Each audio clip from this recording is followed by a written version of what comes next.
Hola, esto es Radio Sefarad y estas son las noticias. Las comenta Jorge. Hola. ¿Qué tal, Alejandro? Vamos con los titulares de hoy.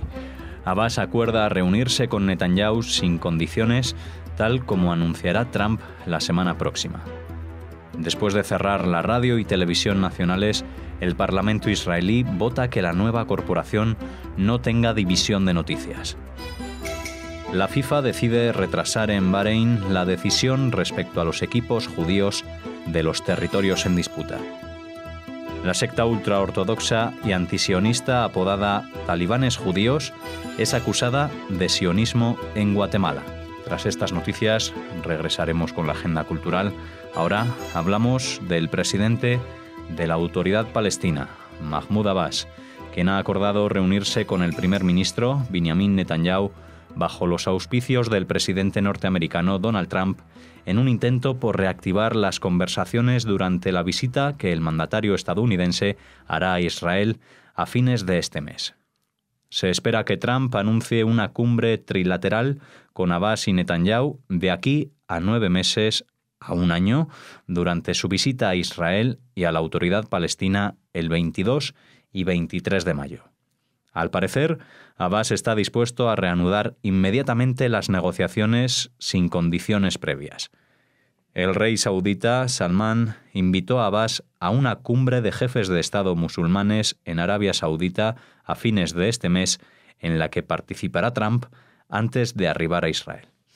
Bueno, yo de la redacción de la noticia no me quedó claro si la cumbre esta de jefes de Estado musulmanes dice que es antes de arribar a Israel y que será a fin de mes, pero arribar a Israel el 22, así que no sé exactamente a qué se refiere con fin de mes, pero bueno, en estos días de la semana próxima, por decirlo de alguna manera, o más bien de la semana siguiente, a partir del 20 de mayo, pues Trump sale de gira, ya lo hemos comentado, que va a visitar aparte de Israel, el Vaticano y Arabia Saudita. Parece una guía, una gira teológica más que otra cosa, porque son las tres grandes capitales de las tres grandes religiones, ¿no? El Vaticano, Arabia Saudita e Israel.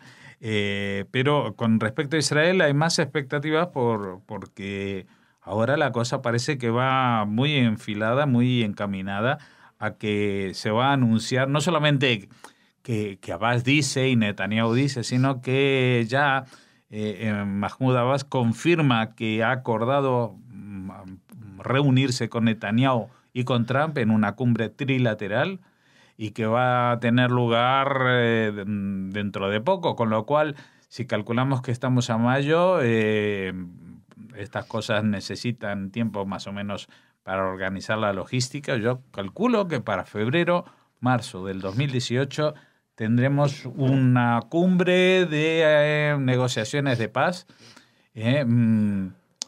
mediadas por Trump.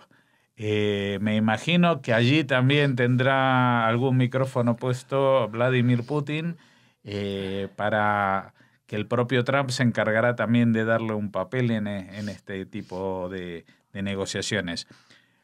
Ayer yo expresaba mis dudas no son de que se puedan reunir, mis dudas son de que pueda llegarse a algún acuerdo, tal como está el patio en el Oriente Próximo, tal como está el patio en la dirigencia palestina especialmente.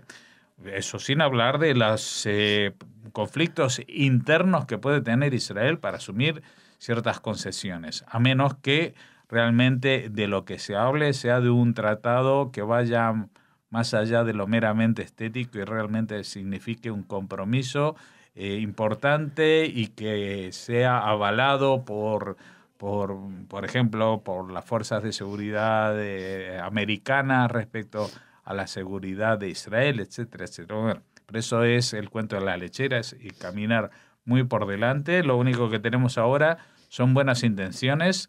En otros tiempos, y si no fuera el personaje que es, a Donald Trump le hubieran dado ya el Nobel de la Paz por haber conseguido esto, cosa que no consiguió Barack Obama y que le dieron enseguida.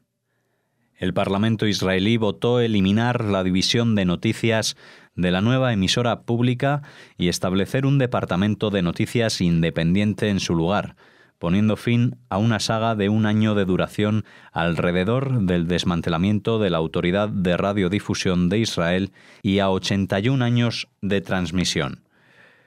43 miembros de la Knesset apoyaron la propuesta en su segunda y tercera votación, que tuvo lugar poco después de las 3 de la madrugada del miércoles al jueves, después de un debate de casi 6 horas. 33 legisladores se opusieron.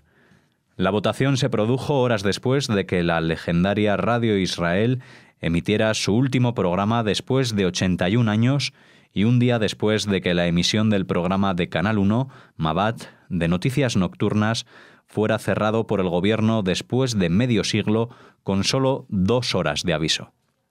La programación de la nueva emisora pública se dará a conocer el 15 de mayo, aunque el Departamento de Noticias lo hará por separado en una fecha posterior. Sí, esto es todo un cambio en la sociedad o en la comunicación de Israel. Hasta ahora, pues lo que era el ente de radio, el equivalente a RTV en España, la Autoridad de Radiodifusión de Israel, pues se había convertido en una fuerza política. Hay que asegurarlo. O sea, ellos iban por libre, sea quien el que gobernaba, pues tenían una postura totalmente independiente, asegurada por un mecanismo que hacía que tuvieran una autonomía total para contratar, dejar de contratar, digamos, algo así como una especie de funcionario, en términos españoles, funcionario de ministerio que no se podía despedir, etcétera, etcétera. Pero el tema es que el gobierno de Netanyahu le tenía muy enfilado a los periodistas porque, según su entender, pues se ensañaban con él más de lo que se ensañaban con otras fuerzas políticas. Y hubo muchos enfrentamientos dialécticos, acusándolos de izquierdistas, y etcétera, etcétera. Bueno, el tema es que, basándose en una purificación económica, porque los grandes dirigentes, los directivos de estas cadenas se ponían a sí mismos los sueldos en condiciones muy elevadas, etcétera. Bueno, montó una historia para que la única salida que quedaba era desmantelar todo este ente de radiodifusión y empezar uno de cero. Y este ente ya se creó, va a contratar a la mayoría de la gente que ha dejado de trabajar en el anterior proyecto, pero aprovechando las circunstancias del cambio, pues en el Parlamento, en la Knesset, han traído una propuesta para que esta nueva ente de radiodifusión no tenga una división de noticias, y sí un departamento. Y uno puede decir, bueno, ¿cuál es la diferencia? No solamente la diferencia es el tamaño, sino la diferencia es el concepto y el peso específico que tiene. Y también la independencia, eso es lo más importante. Hasta ahora, pues los periodistas de las cadenas nacionales gozaban de una independencia política total, cosa que es muy llamativa, por ejemplo, porque en España es todo lo contrario, ya que en España el ente nacional Radio y Televisión Española, la dirección la nombra el gobierno de turno, y siempre que cambia el gobierno, pues cambia la tónica total de los noticieros y los programas de contenido de actualidad, ¿no? En cambio, en Israel, como esto se mantenía totalmente de forma autónoma del gobierno, pues ahora lo que pretenden es que la cuestión de las noticias se trate de una manera profesionalizada y casi externalizada, o sea, que sean unas noticias lo más descafeinadas posibles y sin que aludan y sin que se erijan en un cuarto poder, que si bien pueden ejercerlo de forma filosófica en la sociedad, en el periodismo, no en el sentido de realmente tener un poder tan elevado como tenían en este tipo de configuración que, como digo, estaba totalmente al margen de cualquier influencia del gobierno. ¿Esto es bueno o es malo? En principio parece muy malo que un país pierda esta capacidad crítica de algunos profesionales.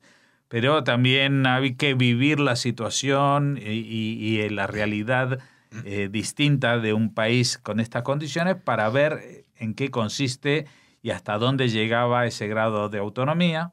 Lo que pasa que, habrá que vigilar atentamente para que se siga conservando el equilibrio de poderes, no solamente con este cuarto poder que no es nombrado en las fuerzas democráticas, sino también en otros poderes que no solamente son el ejecutivo del gobierno, sino también el legislativo del Parlamento y también el judicial, el del Poder Judicial, que también en Israel goza de un grado de independencia superlativo respecto, por ejemplo, a países como España. El Consejo de la Federación Internacional de Fútbol Asociado, la FIFA, reunido en Bahrein, decidió retrasar una decisión sobre los equipos israelíes que disputan sus partidos en asentamientos de los territorios en disputa. En un comunicado, la FIFA indica que lo consideró así tras recibir el informe del presidente del Comité de Supervisión Israel-Palestino, Tokyo Sheikhsveil, que ofrece 3 soluciones. La primera, mantener el status quo, que llevaría a acciones legales contra la FIFA. En segundo lugar, suspender a los equipos colonos de la Liga Israelí. O tercero, seguir negociando, lo que nunca convencería a la parte palestina, que no, cita, comprometerá la ilegalidad de los asentamientos. La iniciativa de ilegalización cuenta con el apoyo de algunas ONGs internacionales como Human Rights Watch, a cuyo investigador para Israel y Palestina se le ha denegado el permiso de entrada a Bahrein.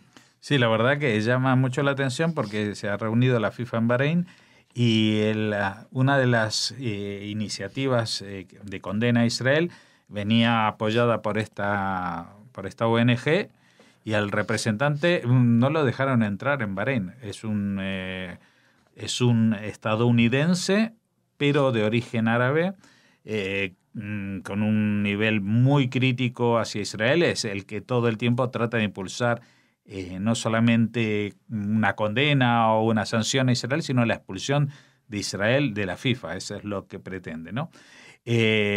¿Por qué? Porque estamos hablando de que hay equipos en lo que se llaman los territorios en disputa, en lo que los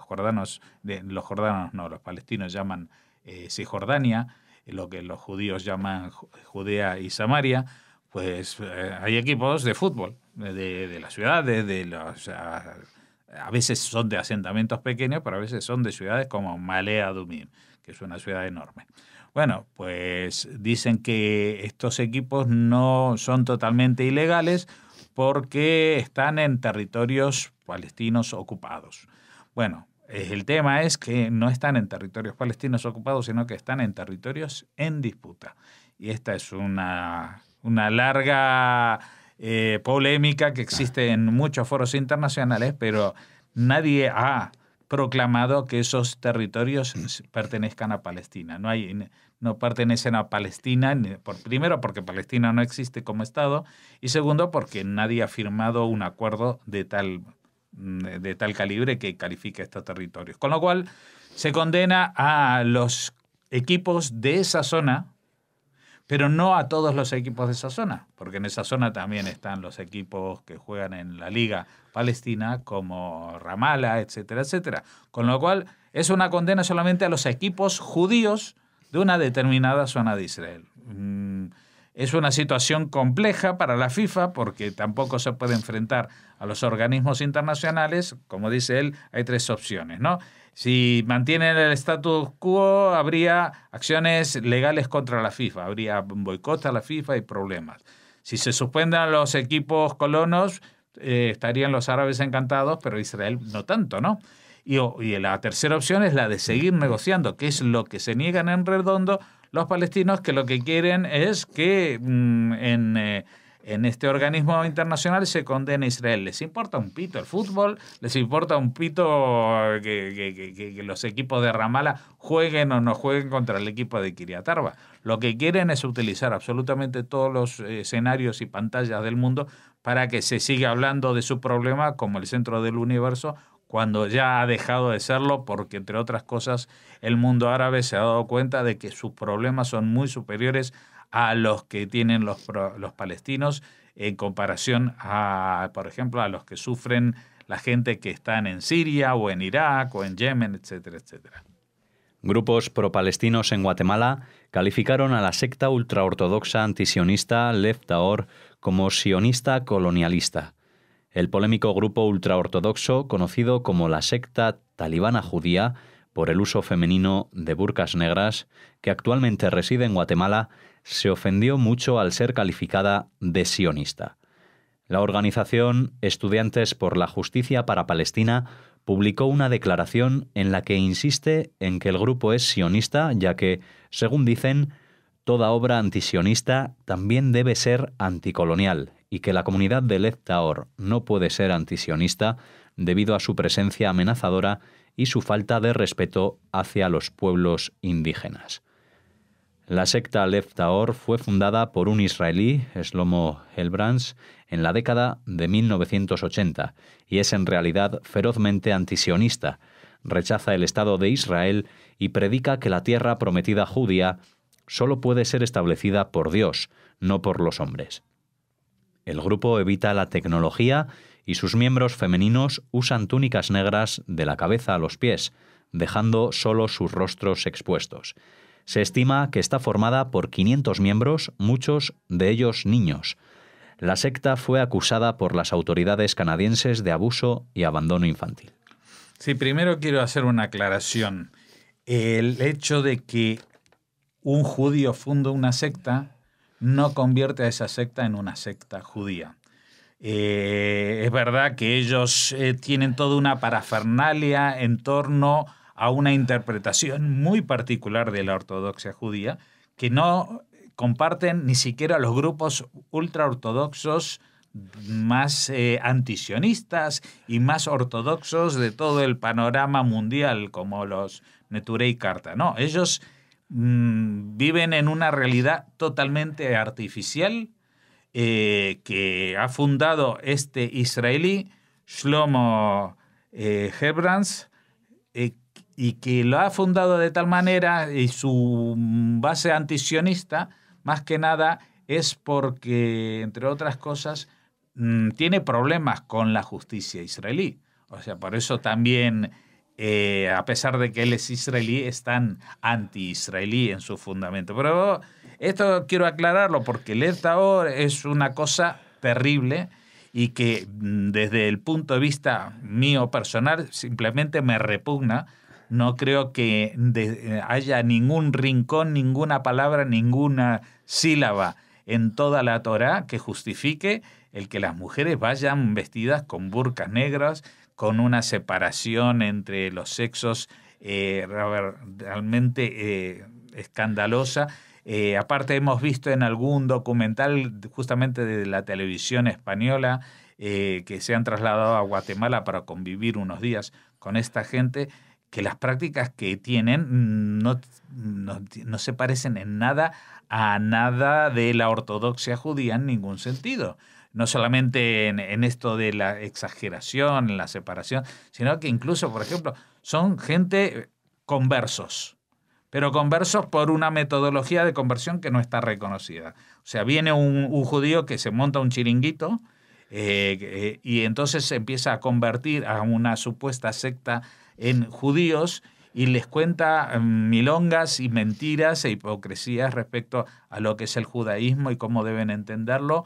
Entre otras cosas, apartarse de la sociedad, enfrentarse a ella, lo que ha hecho que entren en conflicto con los residentes nativos de Guatemala, cuando esta gente en origen también son pertenecientes a esta misma etnia, solamente que han adoptado una actitud tan agresiva y van por la calle vestidas tapadas y los hombres no tienen ningún contacto. Esta gente no trabaja, lo único que hacen es rezar, reciben unas subvenciones y reciben unos profesores que vienen, unas profesoras que vienen con el rostro tapado completamente a enseñarles palabras en yiddish, que es la lengua de los judíos del este de Europa y que no tiene nada que ver con la realidad que están viviendo. Bueno, dicho todo lo cual, no quiero yo defender la pureza para nada del Lev Tahor, pero lo paradójico del caso es que por solamente parecer judíos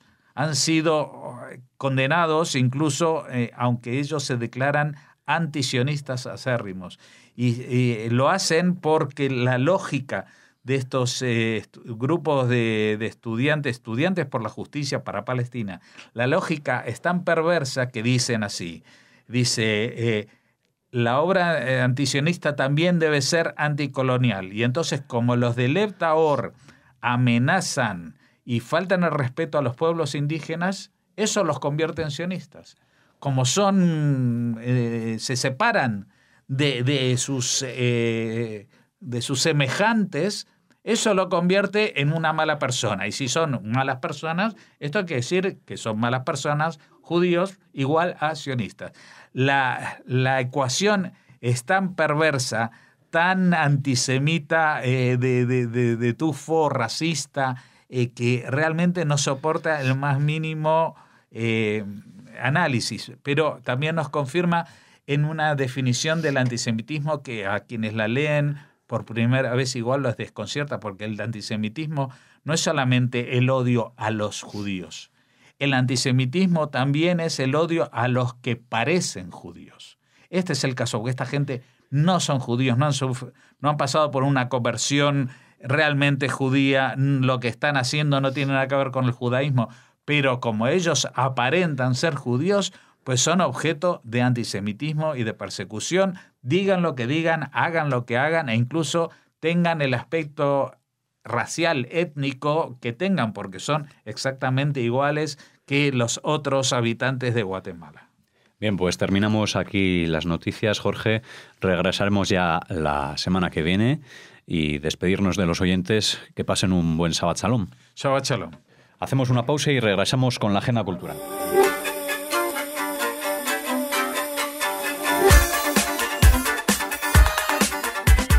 Ahora regresamos con la agenda cultural. Saludamos a Raquel, ¿cómo estás? Hola Alex, hola a todos. Hola, y bueno, cuéntanos qué nos traes para finalizar ya esta semana aquí en Radio Sefarad con la agenda. Pues mira, comenzamos con una buena noticia y es que el Instituto Cervantes y la Universidad de Castilla-La Mancha celebrarán en Toledo durante los meses de junio y julio la tercera edición del programa Sefarad Lengua, Historia y Cultura en Toledo. Un programa muy querido aquí en Radio Sefarad porque le vimos nacer. Sí.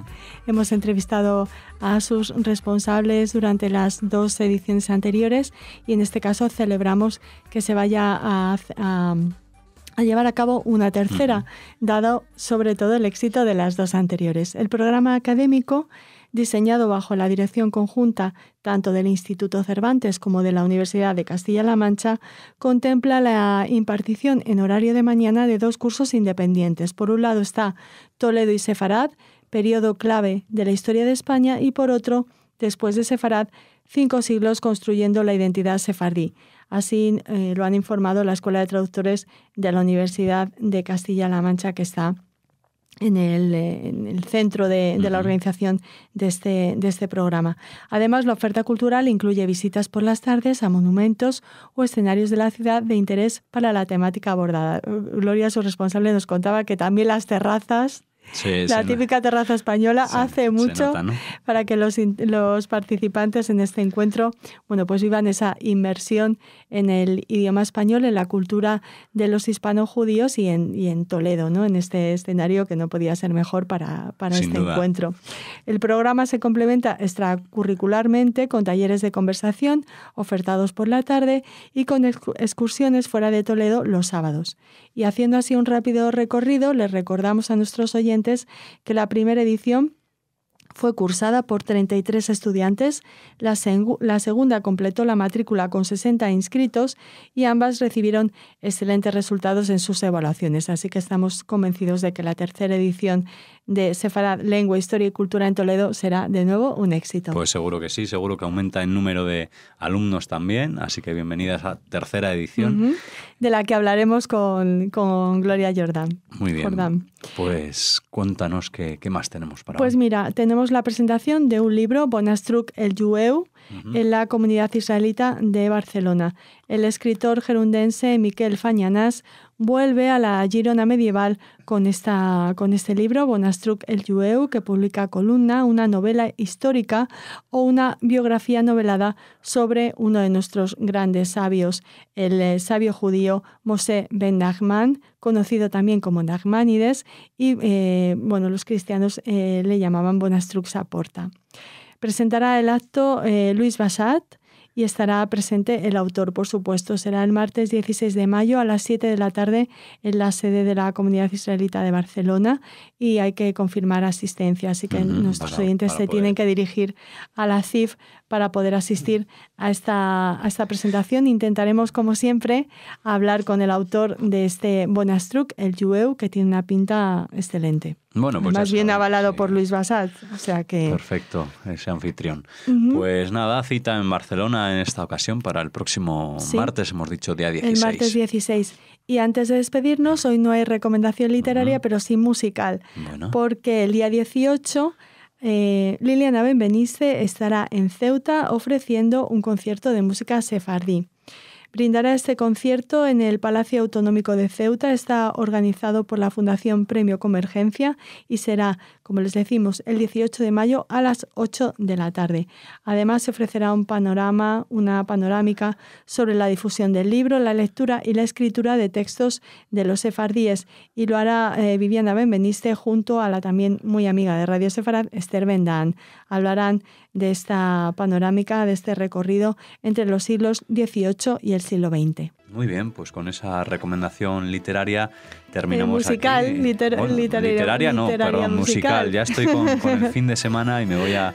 De hecho, lo has dicho, con esa recomendación musical acabamos las noticias de esta semana ya hasta las próximas de los lunes. Así que un buen fin de semana para todos. Exactamente, y Shabbat Shalom. Shabbat Shalom.